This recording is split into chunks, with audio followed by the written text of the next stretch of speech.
السلام علیکم. جیسا کہ آپ جانتے ہیں اسمبلی کے الیکشن کے پیش نظر آج ہم اپنا مینیفیسٹو ریلیز کر رہے ہیں اور حزب معمول جب بھی ہم نے جب سے پی ڈی پی بنی ہے اگست 99 میں مفتی صاحب کی قیادت میں اور کافی ہمارے ساتھی تھے تو یہ مقصد سے بنی ہوئی ہے کیونکہ جموں کشمیر کسی عام ریاست کی طرح نہیں ہے. جموں کشمیر پچھلے 77 سال سے ایک انسرٹنٹی پولیٹیکل انسرٹنٹی بولیے اور کافی انسیکیورٹیز کا مرکز رہا ہے. اس لیے 99 میں جبکہ ہم کانگریس میں تھے, میں سی ایل پی لیڈر تھی, اس وقت ہم نے کانگریس چھوڑ کے مفتی صاحب ممبر پارلیمنٹ تھے, ہم نے پی ڈی پی کی بنیاد رکھی اس وجہ سے کہ ہم چاہتے تھے کہ جو مین سٹریم پارٹیز ابھی تک تو ایسا ہے آج بھی ہے کہ مسئلے کشمیر کے حل کے حوالے سے عام طور سے وہ پارٹیز بات کرتی ہیں, وہ پارٹیز آواز اٹھاتی ہیں جو مین سٹریم میں نہیں ہوتی ہیں. اسی لیے مفتی صاحب کا اپنا تجربہ جو اس ملک کے ہوم منسٹر بھی رہے تھے, انہوں نے یہ سوچا کہ جو مین سٹریم پارٹی جو ہندوستان کے آئین میں یقین رکھتی ہے اسی پارٹی کو جموں کشمیر کے مسئلے کے حل کے حوالے سے پیش رفت کرنا ہوگی تبھی کچھ ہو سکتا ہے. اور یہی وجہ ہے جب ہم نے جو ہمارا اس وقت جو ہمارا ڈکلیریشن ہے اس میں کچھ اہم مدے ہیں. سب سے پہلا بڑا مدعا ہے کہ پی ڈی پی ول فیسیلیٹیٹ یعنی وہ مدد کرے گی جموں کشمیر کے حالات کو ٹھیک کرنے میں, جموں کشمیر کو اس مصیبت کے دلدل سے باہر نکالنے میں. اس کے بعد ریکنسیلیشن ود انٹرنل اور ایکسٹرنل فورسز, اور اس کے بعد جب ہمیں موقع ملا کانگریس کے ساتھ سرکار بنائی تو ہم نے انہی مدعوں کے اوپر زور دیا. اور آج بھی میں سمجھتی ہوں جموں کشمیر کا مسئلہ کہیں گیا نہیں ہے. آج بھی ہمارے ہر گاؤں میں قبرستانوں کے قبرستان بھرے ہوئے ہیں. جموں میں شمشان گھاٹ جس میں ہمارے ہندو لوگ بھی مارے گئے, ہمارے کشمیر کے لوگ بھی مارے گئے, اور مسئلے جوں کا توں ہے بلکہ 370 ختم کرنے کے بعد مسئلہ اور زیادہ پیچیدہ ہو گیا ہے. اس لیے میں سمجھتی ہوں کہ بی جے پی نے چاہا کہ مسئلے کشمیر کو 370 تک لا کے اس کے بعد 370 کے ساتھ اسٹیٹ ہوڈ ہو جائے گا تو مسئلے کشمیر 370 کو ختم کر دے. اب مسئلے کشمیر کی بحث جو اس وقت ہے, پہلے تو تھی الیکشن پہ, اب سیٹ شیئرنگ ہے کہ کس کو کتنی سیٹیں ملتی ہیں. میں سمجھتی ہوں مسئلہ کشمیر بہت پیچیدہ مسئلہ ہے. ہمارے ہزاروں نوجوانوں کی شہادتیں جس میں ہمارے ملک کے جوان بھی شامل ہیں جو وردی پہن کے یہاں آ کے شہید ہو گئے, اور ہمارے اپنے جموں کشمیر کے لوگ ہیں. تو ہمارے ہزاروں بچیاں بیوہ ہو گئی, بچے یتیم ہو گئے, تو یہ زندہ مثال ہے. ہو سکتا ہے وہ شہید ہیں مگر وہ جو ہمارے قبرستان ہیں وہ زندہ مثال ہے کہ مسئلہ کشمیر جوں کا توں ہے. اور حال ہی میں جو الیکشن ہوئے اس میں بھی خاص کر نارتھ کشمیر کے لوگوں نے دکھایا کہ وہ مسئلہ کشمیر کو بھولنے کے لیے تیار نہیں. جس طرح انہوں نے ایک شخص جس کے اوپر نے الزام لگایا کہ یہ حریت پسند ہے, یہ سیپریٹسٹ کے ساتھ ملا ہوا ہے, یہ ٹیرر فنڈنگ میں انوالو ہے, اس کو کامیاب بنایا, اس کا مطلب ہے مسئلہ کشمیر ہے. اس لیے پی ڈی پی کی جو پالیسی ہے, جو مفتی صاحب کا ڈاکٹرین ہے, جو مفتی صاحب کا ویژن ہے جس کی انہوں نے شروعات کی, اس کو ایک تو کئی لیڈر ہیں وہ ویژن کی بات کرتے ہیں, وہ ایجنڈے کی بات کرتے ہیں, اور 70 سال سے سنا ہے ہم نے, مگر مفتی صاحب واحد ایسے لیڈر ہیں جنہوں نے ایجنڈے کی بات کی اور اس کو امپلیمنٹ کر کے دکھایا. چاہے وہ واجپئی جی تھے, چاہے ڈاکٹر منموہن سنگھ. ڈائلاگ ہوا پاکستان کے ساتھ بھی, یہاں کے سیپریٹسٹ کے ساتھ بھی, راستے کھلے, راولا کوٹ بھی اور یہاں سے اوڑی بھی. تو اسی لیے اسی کو ہم آگے چلانا چاہتے ہیں. हम समझते हैं, हमारा मानना है जम्मू कश्मीर 370 का मामला नहीं है, सिर्फ जम्मू कश्मीर स्टेटहुड का मामला नहीं है, खाली जम्मू कश्मीर इलेक्शन का मामला नहीं है, न सीट शेयरिंग का मामला है, उसको कितनी सीटें और मुझे कितनी सीटें। हमारे लिए जम्मू कश्मीर एक जिंदा मसला है, एक इंसानी मसला है, जिसको जैसे हमने पहले भी उसके लिए एक नक्शा दिया मुफ्ती साहब के वक्त में, बातचीत का, रिकंसिलिएशन का, यहां भी बाहर भी, मगर मैं कहती हूं शुरुआत अपने घर से करनी चाहिए रिकंसिलिएशन की, क्योंकि जो यहां लोगों के ऊपर दबाव है, दोष है, उसको खत्म किया जाना चाहिए। तो इसलिए हमारा जो आज का ये मैनिफेस्टो है, उसमें रिकंसिलिएशन डायलॉग के साथ साथ जो एलओसी पे हमारा जो ट्रेड है, ट्रैवल है, उसकी हम बात कर रहे हैं, शारदा पीठ की बात कर रहे हैं, जो हमारे कश्मीरी पंडित हमेशा बार बार कहते हैं, जो लाइन के उस पार है, ट्रेडिशनल रूट्स जो सेंट्रल और साउथ एशिया से, हम उसके लिए स्ट्राइव करेंगे, जदोजहद करेंगे। और जो हमारे लोगों का यहां दम घुटता है, पीएससी, पीएसए, यूएपीए और एनिमी एक्ट, जिसके तहत आप किसी भी मजहबी रहनुमा को, किसी भी जर्नलिस्ट को, किसी भी पॉलिटिकल सोशल एक्टिविस्ट को आप अरेस्ट कर सकते हैं, ये चीज मुल्क का दुश्मन है, उसको खत्म करने की बात करते हैं।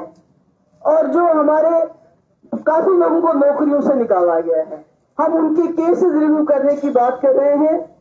हाईवे पे जो हैरेसमेंट होती है, उसको हम खत्म करने की बात करते हैं। और जो बातचीत पे फ्रीडम ऑफ एक्सप्रेशन, जहां तक मीडिया का सवाल है, जो कदगन है, आप बात नहीं कर सकते कोई इस वक्त। आपको मेरे घर में यहां से पहले वीडियो वहां दिखानी पड़ेगी सीआईडी डिपार्टमेंट में, आपने क्या रिकॉर्ड किया, क्या दिखाएंगे, क्या नहीं दिखाएंगे।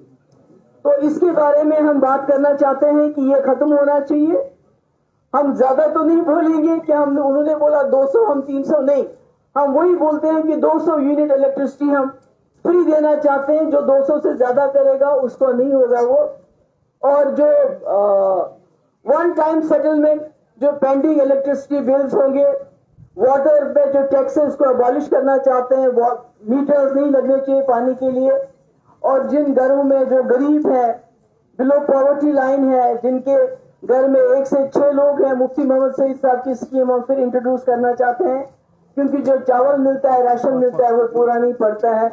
इसीलिए 12 सिलेंडर जो गरीब लोग हैं साल के, उनको देखना चाहते हैं हम।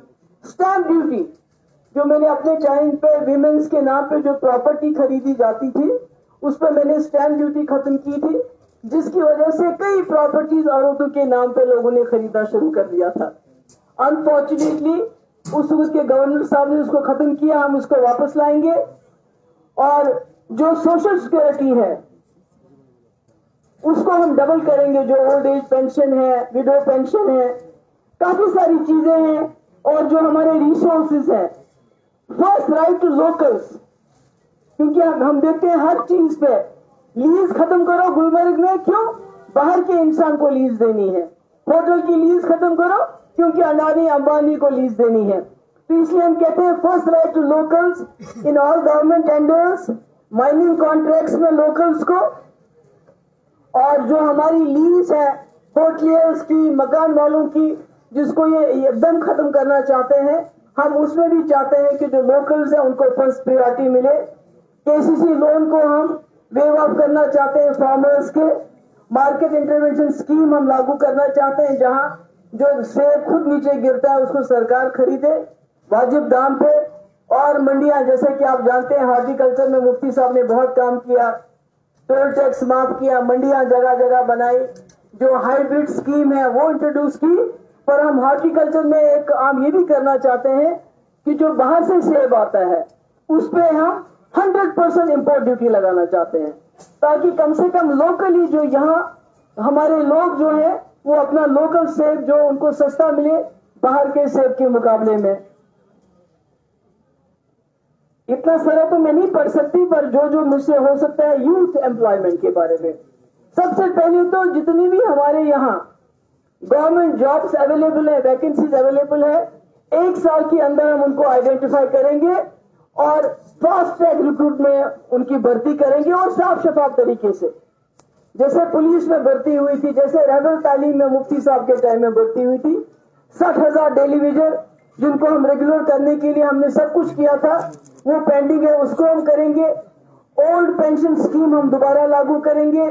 जो कुक्स होते हैं स्कूलों में, जिनको 1,000 रुपए मिलता है, उनको 2,500 करेंगे। होम गार्ड्स की हम ऑनरेरियम बढ़ाएंगे। रहबर तालीम टीचर्स की ट्रांसफर का हम पॉलिसी लाएंगे। District area allowance Jammu Kashmir police को देने की बात है। रेगुलराइजेशन ऑफ एसपीओ और मिनिमम वेजेस एक्ट की बात है। मनमोहन सिंह डायलॉग हुआ पाकिस्तान के साथ भी, यहाँ के सेपरेटिस्ट के साथ भी, रास्ते खुले, रावलाकोट भी और यहाँ से उड़ी भी। तो इसलिए उसी को हम आगे चलाना चाहते हैं। हम समझते हैं, हमारा मानना है जम्मू कश्मीर 370 का मामला नहीं है, सिर्फ जम्मू कश्मीर स्टेटहुड का मामला नहीं है, खाली जम्मू कश्मीर इलेक्शन का मामला नहीं है, न सीट शेयरिंग का मामला है, उसको कितनी सीटें और मुझे कितनी सीटें। हमारे लिए जम्मू कश्मीर एक जिंदा मसला है, एक इंसानी मसला है, जिसको जैसे हमने पहले भी उसके लिए एक नक्शा दिया मुफ्ती साहब के वक्त में, बातचीत का, रिकंसिलिएशन का, यहाँ भी बाहर भी। मगर मैं कहती हूँ शुरुआत अपने घर से करनी चाहिए रिकंसिलिएशन की, क्योंकि जो यहाँ लोगों के ऊपर दबाव है, दोष है, उसको खत्म किया जाना चाहिए। तो इसलिए हमारा जो आज का रिकंसिलिएशन डायलॉग के साथ साथ जो एलओसी पे हमारा जो ट्रेड है, ट्रैवल है, उसकी हम बात कर रहे हैं। शारदा पीठ की बात कर रहे हैं, जो हमारे कश्मीरी पंडित हमेशा बार बार कहते हैं, जो लाइन के उस पार है। ट्रेडिशनल रूट्स जो सेंट्रल और साउथ एशिया से, हम उसके लिए स्ट्राइव करेंगे, जदोजहद करेंगे।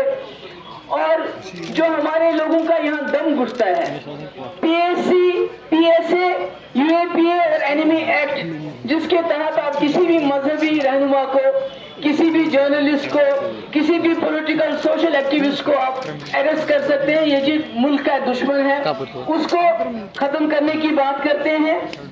और जो हमारे काफी लोगों को नौकरियों से निकाला गया है, हम उनके केसेस रिव्यू करने की बात कर रहे हैं।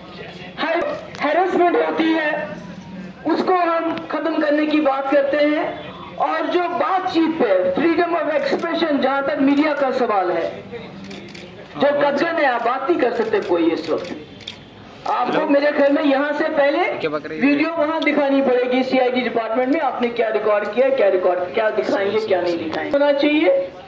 हम ज्यादा तो नहीं बोलेंगे कि हम, उन्होंने बोला 200, हम 300 नहीं, हम वही बोलते हैं कि 200 यूनिट इलेक्ट्रिसिटी हम फ्री देना चाहते हैं। जो 200 से ज्यादा करेगा उसका नहीं होगा वो।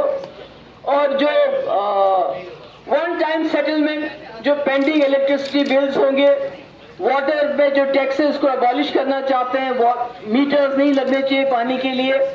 और जिन घरों में जो गरीब है, बिलो पॉवर्टी लाइन है, जिनके घर में 1 से 6 लोग हैं, मुफ्ती मोहम्मद सईद साहब की स्कीम हम फिर इंट्रोड्यूस करना चाहते हैं, क्योंकि जो चावल मिलता है, राशन मिलता है, वो पूरा नहीं पड़ता है। इसीलिए 12 सिलेंडर जो गरीब लोग हैं साल के, उनको देखना चाहते हैं हम। स्टैंप ड्यूटी, जो मैंने अपने चैनल पे विमेंस के नाम पे जो प्रॉपर्टी खरीदी जाती थी, उस पर मैंने स्टैंप ड्यूटी खत्म की थी, जिसकी वजह से कई प्रॉपर्टी